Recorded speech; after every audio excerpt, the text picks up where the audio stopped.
Hello, and welcome to Destined to Evolve Wellness.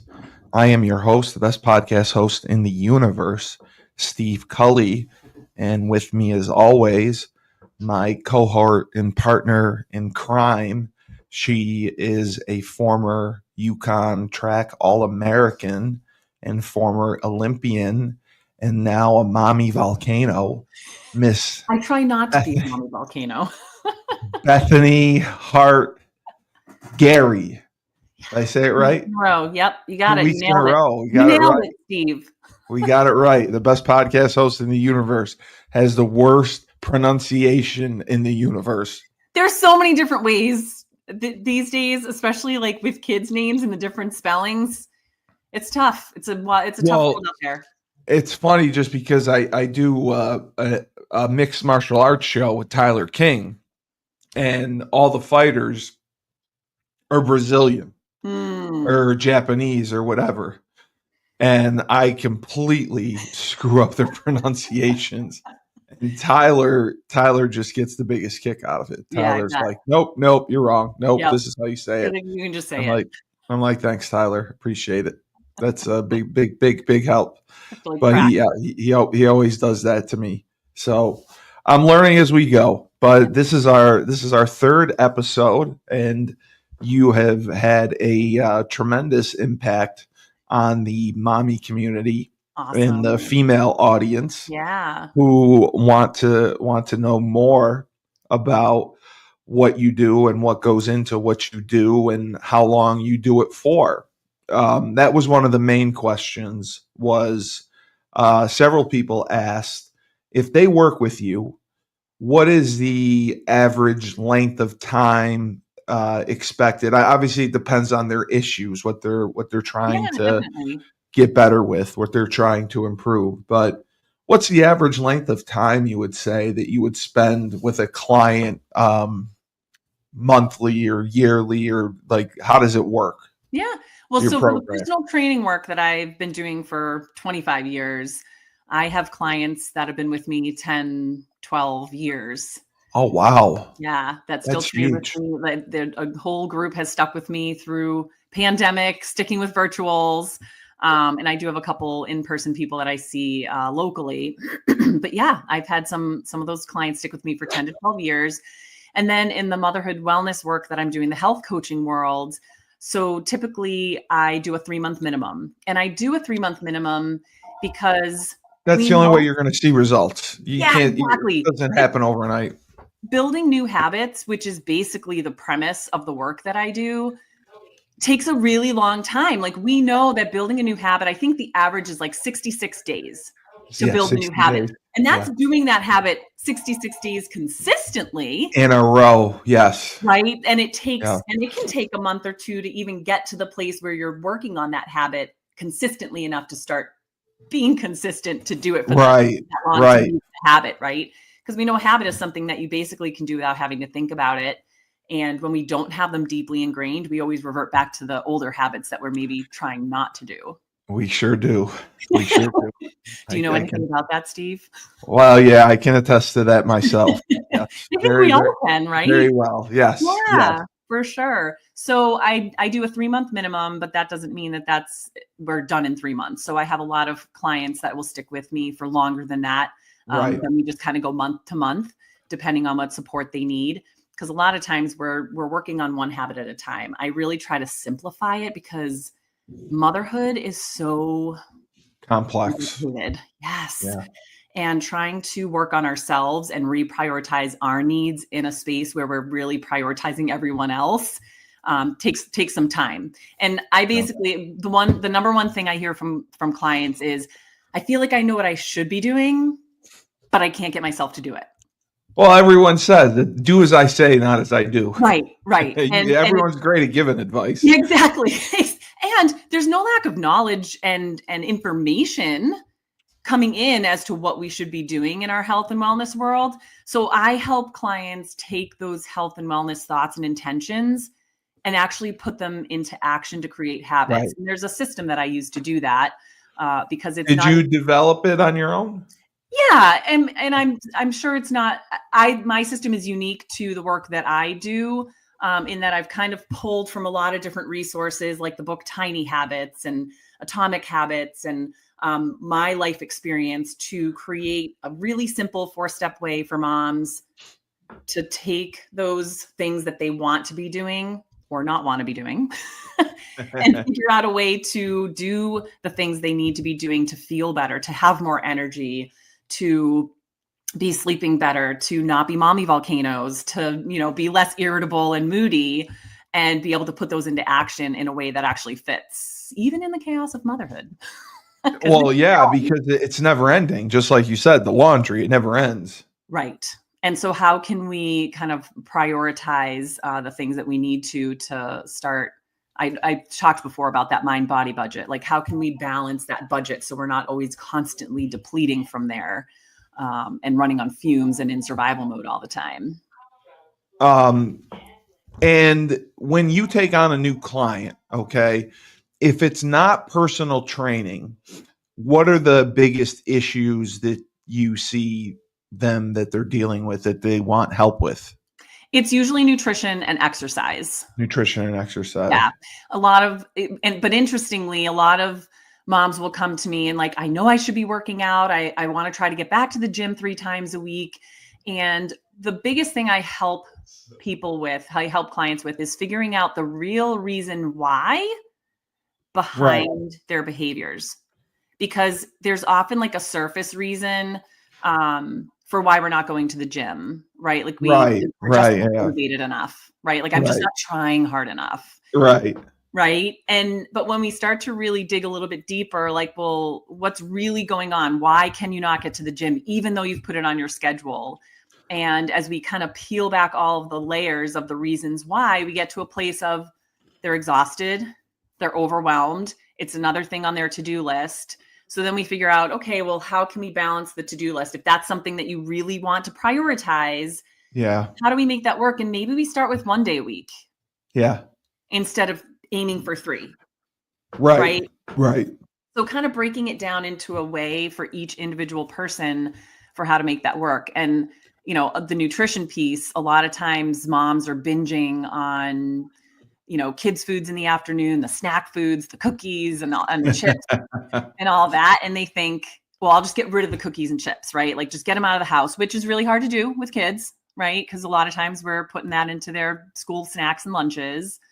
So really the foods aren't the problem. We think the foods are the problem, but the foods aren't the problem. It's like, why are we binging on food in the afternoon? What did you have? Did you eat a lunch? Did you have breakfast? Is it emotional eating? Is it stress eating? Where is that behavior really coming from? Because once we know the real problem behind the behavior, then it's easier to solve, if that makes sense. Right. Because there's always an underlying effect that makes it happen. And that's what you have to address. Because if you're not eating a lunch, if you're not having lunch, of course you're hungry in the afternoon. And then your kids are getting, and then we're hitting the witching hour. And those foods, let's be honest, are easy grab and go foods. Right? Yes. It's easy to just grab some chips. They're fast and they taste really good too. And I'm a big believer in all foods fit. So I'm not a big restriction diet, elimination. Vegetarian or that Episcopalian diet or all that. Unless somebody has a specific reason why they're eating in a certain way, or there's a medically necessary reason to be pulling foods out, I really do think we can make all foods fit. So how can we make that happen where, okay, maybe you do have some chips, but what else can we make quick grab and go that can balance that meal out? Or let's make sure you're eating lunch. Right. I mean, that makes a huge difference. Yeah. And then if it's an emotional eating, we talked a little bit before about, I feel like I should have maybe had like a therapy degree or psychology. You sound like you do. You do by default. Right. After enough years of experience. So unless someone has severely eating disordered behaviors that require a referral out to a therapist, which is something that I obviously would do. When we're troubleshooting that kind of emotional eating habits, what does that look like? Where is that coming from? And what habits or behaviors can we have as a different coping strategy? Yeah. Instead of food, if that doesn't align with your goals. right? Right. And then like, okay, somebody new signs up to work with you, and I know you do a lot of stuff remotely. Do you do a Zoom call with them and just see them face to face and like kind of do an intake, and Yeah. then you find out what the problem is, and then like the girl I may or may not be seeing, she's a therapist, she's a mental health, a I feel like licensed we need to mental dig health into that, counselor. Steve. You want to dig into that? Yeah. No. May or may not be. That's interesting. Okay, Well, keep I going. just put it that way because one of us thinks we're seeing each other, the other one says we're not seeing each other. So that's why I say we may or may not be seeing each other. We might need an episode for that. We're really not seeing each other. But Okay. I would like to see this person. Okay. That's the thing. But she's an LMHC, and she does like a treatment plan after the intake. Is that kind of how? Yeah. So I'll usually do a complimentary call with moms to talk about what their needs are and see if I'm a good fit for their needs. And then if they do sign on for the program, then we start with an initial evaluation. And it is usually, I would love to do some in-person stuff. So when people are local enough, I can do that. Oh, good. But typically for moms who are really busy and overwhelmed, Yeah, it's getting tough. out of the house to make that time, it's extra time. So the virtuals work really well. Yeah. So we do a virtual call. The first one's usually a little bit longer because we're doing like a full history. I want to know all about the lifestyle habits, not just one thing or another. Like I want a whole picture. You get it all. Yeah. And then we meet weekly after that for like 30 to 45-minute weekly calls where we talk about next steps. What are we working on? I coach the method that I use for how to build habits. And then we start implementing that with something that they want to work on. And in between calls, they're working on things. And then they have access to me on text messages or emails, usually text because that's fastest. Do you actually, because I had the same discussion with Kelly about this. Do you give out your cell phone number, or do you use like a WhatsApp or something, another a medium? So at this point, I do give out my personal cell number. You do. She does too. And I say you're crazy to do that. So, and you know what? I just worry. Just having this discussion too, I think, well, because I'm working with moms, I feel like they're pretty safe people. Well, of course. Right. Yeah. It's not like you're walking into the lines. I have thought about doing like a WhatsApp. Yeah. Or a Google Voice. Oh, I don't know if I know about that. So that would be interesting. I used to use Google Voice for the business that I had. You can go to Google Voice and just set up a number, and then it transfers the calls from that number to your number. So you can set up a 508 area code number. So and is it for the person using it? Are they still texting from their regular number? Yes, you can text from your regular number. So that might be interesting because for me, I want to simplify things for moms. And I feel like sometimes there's so many apps, right? There's so many apps we can add. And it's just another reason to be on your phone. It's another place you have to look for stuff. So I've been hesitant to do like a WhatsApp, feeling like that's another place they have to go. Yeah, it won't. Google Voice isn't like that. I love all Google stuff. I'm a big Google. It goes directly to your phone. So if like you set up your number 508-335-4499, okay? Somebody calls that number, it'll come up on your phone, 508-339-4499. It'll come up as your Google Voice number. Okay. So it's like they're calling you, and that's how you answer. Gosh, technology ceases to amaze me. I'm going to have to look into that. Yeah. That might be a good option, and it'll streamline a little bit too. Yeah, it is. I just like with her, I worried because of the clients that she sees, and she's all variety of clients, but with trauma victims, with people with PTSD. Yeah, and that's a lot. Yeah. So I agree. So I just worry, and I said don't give out your number, and she doesn't a lot of the time, but I know she does with some of them, especially ones that she worries about, because she cares, just like you. I was just having this conversation today. We were talking about I don't know what service they used, though. It was something different than that. But we were just having this conversation about using your own personal cell phone number or not. And what was their take on it? There was mixed reviews. Yeah. Some people were like, nope, I don't want to give out my personal cell. Yeah. And other people were like, nope, that's what I use for my business. Yeah, as long as you don't have a problem with it and like you have boundaries. That's the biggest thing. It's having boundaries.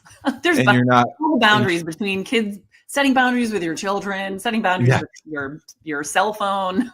Yes. Setting boundary with your podcast host. Yes. Yeah, exactly. But actually another segment of my work that I haven't talked a lot about yet, which is newer to my scope of practice, is being able to order functional labs for clients. Oh, wow. Yeah, this is a really cool portion of stuff that I do, because sometimes, despite their best efforts, moms just don't feel great. They've got some health issues, whether it's mental health, physical health coming on. And sometimes in the Western model, their labs come back normal. Steve, you can't smoke on my podcast. No, I can't. Not on a wellness podcast. I have a health and wellness podcast. We need to talk about some habit building for you. Yeah. So sometimes they'll go to their doctor with these complaints and they're dismissed. Their labs look like they're normal and they still don't feel great. And they're kind of left in this in between, like they're not so sick that they need medical attention, but what they're doing, there's something happening inside their body. We call them hidden stressors that are going on that we need more of a picture of. So sometimes doing these functional labs can give us a little bit better picture of what's going on with hormones, immune system, digestion, detoxification, and get a better picture of what's happening internally as well as the external work that we're doing. So that's been a fun addition to my work in the last year. And then is that still evaluating like their blood work, or does it involve a different? It can be blood work. It can be looking at stool samples to see if there's any pathogens, what the gut microbiome, a little bit of a picture of that. We can look at cortisol, which is the stress hormone. Huge, yeah. We can look at digestive markers. There's a lot of cool things that we can see.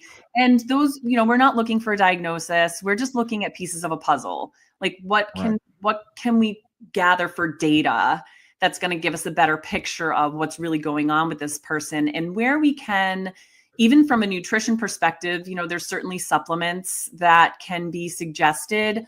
But I'm definitely a whole foods first person. Like, what can we maximize, from a whole foods perspective? Yeah, your diet is everything. It's really so important. It really is. Yeah. Eating in a way that's really nourishing and nutrient rich can be a challenge. So, helping clients figure out some really simple ways to make that happen is really important. That's because of the cost, it can be expensive. Yes, cost, time. Yeah. Oh, so you got to find the place to go. You got to find a Whole Foods, a place to go like that to get fresh and all that stuff. I completely understand. I remember being out and we were, Kelly and I had met these people, and this girl was telling me about this diet she was on. And it sounded like she was on a Pescatarian diet, or pescatarian, whatever it's called. Pescatarian. That's pescatarian. Fish. Yeah. She's sitting there explaining this to me, and I'm looking at her and I'm listening. So I'm like, okay, so you eat fish and what? And I can't remember what else it was. It was just like fish. It's pretty much, I think, other than that, fruits, vegetables. Yeah. Probably. Yeah. Like, what the hell's a pescat? I thought she was making it up. No, I was like, what the hell's a pescatarian? We're learning so much through all this wellness work.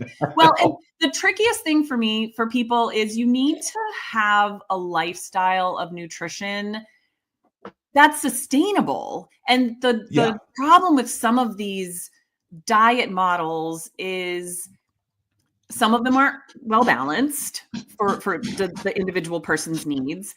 And some of them are either so restrictive or so rigid that it's really hard to do that day in and day out long term. So finding something that works for people that meets their nutritional needs, that they can do sustainably day in and day out, most days, year after year, is really where you want to land people, right? Right. I can give anybody a meal plan, or something to follow that will help them lose weight. But if it's not something that the short-term gain for the long-term haul doesn't always match. Right? You can follow any of these diet programs out there and you'll probably lose weight. But what happens when you're done with the diet, or the diet gets to be too hard to follow? You go back to your old habits. Exactly. If you haven't developed new ones, and then you gain the weight back. And that's why so many end up on a roller coaster. So I really strive to just find a simple way that people can eat that aligns with their goals, that they can do consistently, it's attainable, and it's sustainable for the long term. And then like something like Ozempic. I know that's the new fad. Yes. People love Ozempic. It's a hot topic. And the deal with, from what I've heard, you get on Ozempic, you'll lose the weight, but then, like you said, once you get off of it, you'll gain it right back. That's the tricky piece. I have experienced a couple clients who have either were on it before I started working with them, or got to a place they felt like that was, a next best step for them based on what they've discussed with their doctor. And I live in a judgment-free zone. I don't judge anybody for the decisions they make. If you think that's what's best for you, I'm here to educate and be a guide. Right. And support people in their decisions. But what I have found is a lot of folks are prescribed medications, but then they're not given enough education about them. Well, a lot of people lose their appetite on these GLP-1s. And they're like, I'm just not eating, which they're losing the weight, which is what their goal was. And that's great if that's what their goal is. But no one's saying, here's a healthier lifestyle to have from a nutrition perspective. Now that you have better control over your health habits and your eating habits, here's how you should be able to build balanced meals to support, because your body still needs calories. It needs energy. Yeah. I can't function without it. Eating in a complete calorie deficit can be very detrimental long term. And a lot of people find then they can't come off of these drugs. Or right. If they do, they gain all the weight back. And I've seen that too. Because they didn't then establish a lifestyle that supports them. So that's my frustration when it comes to those types of things. One of the questions we got quite a few times, I would say this would be from Maria from Worcester, asked, as several other people did, what your thoughts were about intermittent fasting. Intermittent fasting. Okay. How does that work exactly? And is it something that you recommend? So there's a lot of different ways to intermittent fast. And I do want to caveat, I'm not a registered dietitian. No, I know you're not. I know you're not. Right. But, these are topics that have been around for a very long time. I think initially a lot of issues with the studies that are out there are they're done on men, not on women. Oh, wow. And I did not know that intermittent fasting can affect men and women differently. My experience is that for moms who are under a great deal of stress, intermittent fasting can be another stressor. Wow. When you're dealing with a body that is in survival mode, trying to just get through each day. Yeah. And they're not nourishing their bodies potentially in a way that's supportive, to then add intermittent fasting on top of that and not eat till 10, 11 in the morning. So intermittent fasting, some people do different fasting windows where they're maybe not eating for a huge portion of like 12 to 16 hours. And then it's that long. Yes. And then they have a finite window to eat. So that could be like 12 p.m. to 8 p.m. and then they're done for the day. Or like 10 a.m. to 6 p.m. and then they're done for the day. And that's their only window to eat. And at the end of the day, you can still overconsume calories in that window. Sure, absolutely, you can. So I feel like for some people, and some people may not be super hungry in the morning, and that's okay too. We work around that, but to purposely intermittent fast on a body that's already stressed is not usually beneficial. Right, it's going to cause more damage than it is going to help you. Right. Yeah. And it's another boundary. It's another rigid. It really is. Yeah. Which I think structure is important. I think as parents, lack of structure is often what makes life feel really challenging because it is. Right. Yeah. Like there's this lack of structure with other little human beings running around. And so we crave structure. I do believe that. I think our nervous system wants to feel safe. It wants the safety of structure and routines. But I still for adults too. Well, absolutely. No, I think totally for adults. But I think sometimes we're a little too rigid in that structure when it comes to something like intermittent fasting, but we can certainly build in structure with having 3 balanced meals a day and building in snacks as needed and that type of stuff. Right. Because from what I know, and I'm not a licensed anything, but isn't it good to start early and have something for breakfast because it gets your metabolism going and then that gets you throughout the day. So at least you get it started. And then if you eat breakfast, it will eventually help you burn the calories that you need to throughout the day. Yeah, it can definitely help keep the metabolism going. And I think from a stress hormone standpoint, we know everybody's talking about cortisol, high cortisol. Everybody's got high cortisol. Yes. And cortisol kicks in when your blood sugar is low because it's trying to get a source of fuel for your brain. Yes. But when we have cortisol running high all the time, that's a stressor on the body that we don't want. So fueling in the morning, especially coming off, we fast overnight anyway. If you're not, if your last meal is at 6 or 7 o'clock at night, the night before, and you're not having breakfast till 7 or 8 in the morning, you technically fasted. That's why they call it break fast. Right. You technically are fasting overnight. So it makes sense that cortisol is going to kind of come up in the morning. It should naturally rise in the morning. And then we should get some fuel on board to help our brain function, to help our body function. We're going to have more energy to get through our day. So it makes sense to get something on board usually at some point in the morning. I got you. Okay. And not being hungry in the morning is not, that actually sometimes is a symptom. It is. Yes, can be a symptom of the body of, whether it's nervous system or some people have been in chronic stress for so long that their body is having a hard time keeping up with the cortisol demand and they're just depleted. So actually lacking the hunger response in the morning isn't necessarily a good thing. So that people can be detrimental. Well, and so it's a catch-22 because people are like, well, I'm just not hungry in the morning, so I don't eat. And it's like, well, I get that, but you not being hungry in the morning doesn't make sense given that you haven't eaten for 12 hours either. So it's a balance, and each person's unique, and trying to, troubleshoot with each person is, part of the work that goes into it. We had a question from Jennifer from Sturbridge, who wanted to know, typically during a day, how many people do you see or how many people do you work with? It kind of depends on the day.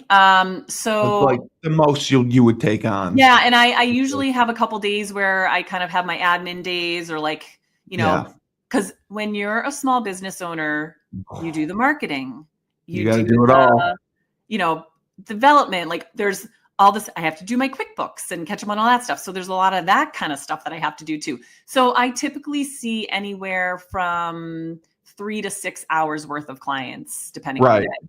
Right. Yeah.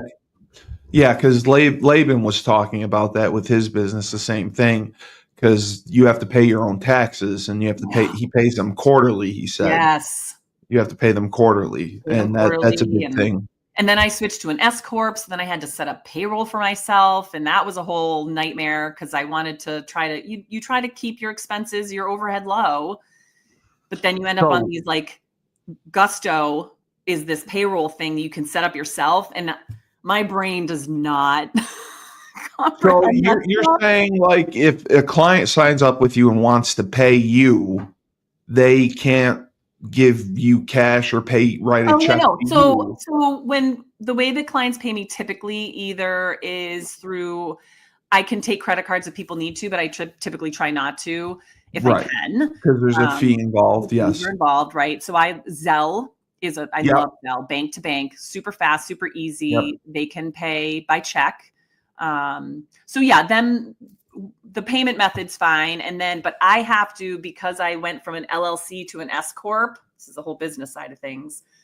Okay. There's a difference. Because I'm an S Corp, because I'm a corporation, I have to run payroll and I'm the only employee. So I had to set up payroll basically for myself instead of just transferring money from my bank account, from my business bank to my personal bank. I had to set up payroll. And it was a huge headache because my brain can't understand all of the steps I was supposed to do to set up the withholding tax and all that stuff. So my husband is my tech support, basically. Okay. He's got to pay for that stuff. So I use him a lot. So you do get paid through Zelle. Like you don't have to pay yourself through a different application, like you said, Gusto. No. I have a business bank account. So when clients pay me, the money goes into the business bank account. And that's then the payroll runs out of my business bank account. Oh, okay. So you actually get a payroll check from your bank account. That's how it works. Yeah. Okay. Yeah. I did not know that. I did not know being that. Self-employed, you learn a lot. Right. And one of the things I do love about working for myself is I get to make my own schedule. So I do work part-time hours. Yes. And that way I can, go to do kids stuff at school when they have like mystery reader and go to their sports and stuff. The Ninja Warrior. Yes, Ninja Warrior, all the things. that I want to see. I really want to see the Ninja Warrior. I'll send you a video. It's so cool, Steve. I'm watching my son like fly through the air doing ninja obstacles. You have it on video? Oh yeah. And my daughter, actually, she's been doing ninja for the last year and just got invited to move up to the challenge team, she does not want to compete. She doesn't want to be in front of other people. Right. But she's looking for a challenge because she's kind of outgrown the class that she's in. So we're supposed to start that soon. So send me the videos because I can definitely put them up as reels. Yeah, I can put them up as reels, and people love those. Yeah, people love the reels, and to see your kids, that would be so cool to do. But I mean, you've been doing this now. Is it 7 years? You said. So the personal training I've done for 25 years. Yes. The more health coaching side of things has been 5 years, but before the pandemic. When was 2020? Yeah, it'll be 5 years at the end of January that I branched out and started my own business. And had you planned to do that, or did it come just out of necessity more than anything? To leave my other job? Yeah. Because of the pandemic? No, I actually, not knowing pandemic was coming. You were. I had planned that fall. I knew I wanted to go out on my own. I knew that I had my own programming I wanted to do, and I wanted to do more of the health coaching work, and inadvertently left my job, the comfort of my job with a group of trainers 6 weeks before pandemic hit. Yes, so the best time to start a business. That was super scary. Thankfully, I had some personal training clients at the time who were very loyal, and it was like, I guess I'll see you on the computer on Monday, and we hopped on virtually. And it really personal training people over the computer was not as hard as for some reason, it seemed like it was going to be really challenging. The most challenging part was creating programs where instead of walking into a gym or a studio where I knew the equipment and I could program in the blink of an eye because it's all the same equipment. Sure. Every client had different equipment. Some clients had different homes they trained out of during the summer or the winter or on the weekend. So remembering what equipment everybody had and then programming. And then I had to walk through the setup instead of me setting up the equipment. Right. That takes a little bit extra time. So there was definitely a learning curve, but my verbal cueing skills have improved tremendously. You have amazing verbal cueing skills. I will give you that. Verbal cueing skills. Thank you. Would you say, like, would you advise them on what equipment to get if they? Okay, so you tell them on each person, their budget. I can work with nothing. Well, of course, you can do body of doing this for so many years, but yeah, there's definitely some simple, inexpensive equipment people can get. And then I have some people who over pandemic equipped themselves with like an entire home gym, cable machine, all the things. Do you like the band works? I know the bands are really popular. Bands are great. Yeah. They're great. Yeah, bands are great. Small set of dumbbells. You don't need a ton of stuff because you can change things up in a lot of different ways. But and when you are coaching them, are you like just telling them what to do on the computer, or do you do it with them? Like, that is a very popular question. I demo when I need to, but I don't do the workouts with them. Number one, that would be a lot of workouts a day, which I'm sure would be fine. But number two, I really like to be watching them. And you got to watch. Good. Yes. Watching and you're pushing them. Correcting form, encouraging them. It's not about me, it's about them. So I tend to do more of just the coaching versus working out with them and coaching. And I can't believe that you do any negativity. It's all positive reinforcement. Yeah. You would never be negative and say, that you would want to work with me. No. What kind of rep was that? What do you weren't parallel there? No, of course not. No. Although I think back to some of the ways we were coached. That's what I was saying. Jerry Martin. Jerry Martin. I'll never forget the story. One of my friends, his name was Ed and J Chuck. He was a complete goofball. Ed got on the squat bar. Ed was not strong at all. And he had 365 pounds to squat. And it was max testing day. Oh yeah. So everyone's cheering him on. Ed, and Ed's not strong. So Ed gets in there and everyone's cheering. He's growling, he's getting all psyched up. He goes down, all the way down. Hits the floor, the bar hits the rack. Oh geez. And he missed the squat. Yeah. Thankfully, the bar saved him. So the guys grabbed the sides and put the bar back up. Jerry Martin, in his dress pants and dress shirt, gets in the squat rack and said, Ed, don't write a check you can't cash. Your check bounced, Ed. Don't write a check you can't cash. He gets in, he puts the 365 on his back. He starts squatting it. Oh, I can totally see him doing that. See, that. It's not that heavy. It's easy. See? He does it like 8 times. Yeah. And he puts it back, and then I'm just mesmerized. I'm like, this man is not human. There's no way. He was not human. He wasn't. He wasn't. I think there's a lot to be said for. I think you can still motivate people without being mean. Yes.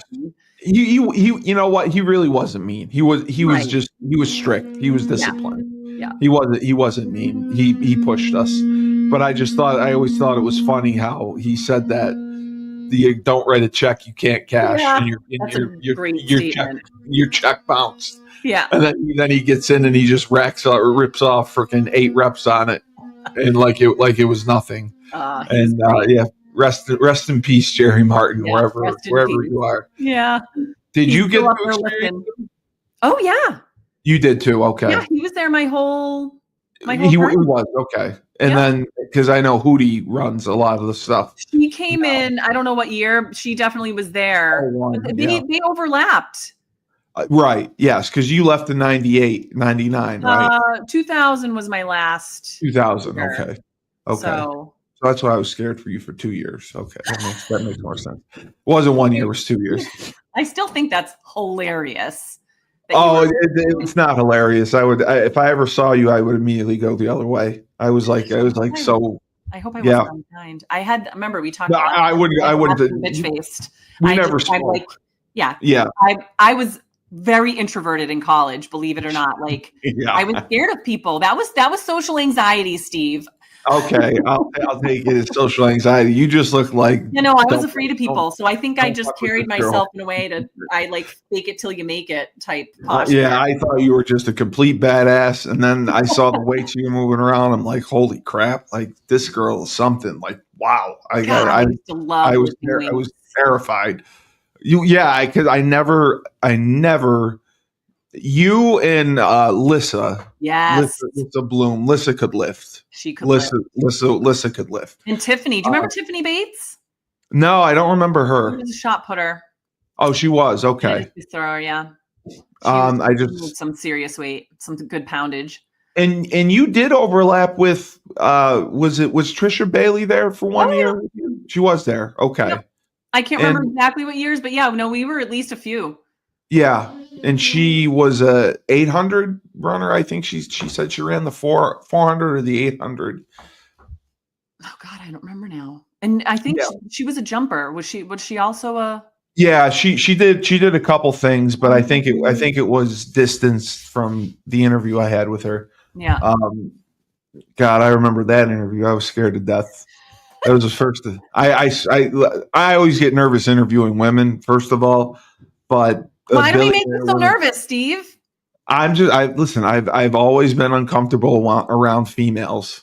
I never had a girlfriend in high school. I just was shy and I couldn't talk to girls. Yeah. So have you realized yet that we're not super scary? No, you are scary. You are super scary, but you are like, super that actually scary. Has not changed. Yeah, no, it's still scary. No, I still am bad with it. I'm still shy with it. But no, I was like really nervous with her, and because I didn't realize he's a badass. Yeah, I didn't realize that. I didn't realize that because, like I said, I typically don't do a ton of research, and then I researched her and I saw everything that she went through, and then I read her, portions of her book, and it just blew me away. Like, she's had quite a journey. Well, she wanted to be a teacher, and her mom basically said, "No, you're not going to be a teacher. You're not going to make any money." Yeah. And she ended up working on Wall Street, and she did well, but she hated it. And then she went to California, and she was working financial planning. She was making a ton of money, and her boss promoted her, but she told me in a conversation with her boss at lunch, her boss said, "Oh, I didn't know you were black," and I was like, "Oh, that's pleasant." That's bold. And then right after that, like the boss started denying like anything she asked for. Stop it! I didn't know that. Yeah, the boss started like denying her claims, what she wanted to do. So that's when she left and she started her first business. Yeah, she's like, "I'm going to show you." Yeah. She started the medical equipment business. Yeah, and then it just took off from there. Yeah. But it was just she was such an interesting interview, and she was so sweet. And but I was nervous the entire time. And she's been a great support for the Yukon track and field program. Yeah, she saved it because I know it was close to being cut. Cutting some parts of the program a few years back, and she was very generous. Absolutely. She built the student center too. Yeah. She built the student center. Incredible. So we will encourage people, again, send us any questions and comments you have. Bethany always does a phenomenal job answering them and going in depth. And she will give you're basically getting free advice on here from her. I'm happy to answer any questions. Throw them my way. Yeah. You're getting free advice that you could be paying for. So remember that. Any questions, send them our way. But she's done great. This is our third episode of Destined to Evolve Wellness. Bethany Hart and her company. And I know that she has her Pilates coming out soon. I think that's phenomenal. You're becoming a true entrepreneur. Well, I love it. No Pilates. We haven't made the big announcement yet. It's not Pilates. Oh, it's not. What was it? I can't say just yet. We haven't made the big announcement, but it's coming. It's coming. Oh, you got something coming. That's great. That's great. You're going to be like Laban. Laban's got 10 different businesses. It's crazy. But I love it. I love the entrepreneurial spirit. I think that's the American dream. That's what it's all about. Yeah, absolutely. So thank you again, Bethany, for another wonderful episode. This has been Destined to Evolve Wellness. I have to thank our sponsors at Procyon Partners. Procyon Partners, they specialize in retirement planning, wealth management, and employee benefits. They are one of the top 50 fastest growing companies in the country. President Sean Rabinowitz is a proud supporter. We need to be there to help him. His son currently has leukemia and needs a bone marrow transplant. UConn is doing a bone marrow drive for him. Please go to that. When we get more information on the date, we'll announce it. We have a website for his son, Ben. You can go to the website. You can have the testing kit mailed to you. And all it is a quick cheek swab. You send it back, and you could be the match that saves Ben's life. So please go to the website. It'll be in the show notes, and sign up to get the testing kit so we can get Ben the treatment he needs. Also, Pete Finch in the Finch Law Firm. If you've been arrested, you feel your rights have been violated, Pete Finch offers many different services. And if you're in a pinch, you call Finch. And Bleeding Blue for Good. Mike Burton and his team have done a phenomenal job. We have now won 7 football games. Seven games for the first time since 2010. 2010, people. And it's because of Bleeding Blue in the NIL Collective and Mike Burton raising money for the NIL Collective. He did it through 10 people last year. All we need now is more people to donate. If we get more people to donate, we'll have more money. We'll be able to keep the players we want and bring in the transfers that we need. The transfer portal opens in 4 weeks. So it's paramount now that we donate. Please go to www.bleedingblueforgood.org. And that's where you can sign up to donate. You can also donate to track, men's and women's basketball, any sport you want. But donate to track or donate to football. Those are the ones we want. So for Bethany Hart, Destined to Evolve Wellness, she's the best, former Olympian, former UConn track All-American. I, Steve Cully, the best podcast host in the universe. Remember, when life gives you lemons, don't make lemonade. Take 2 oranges, throw them back at life.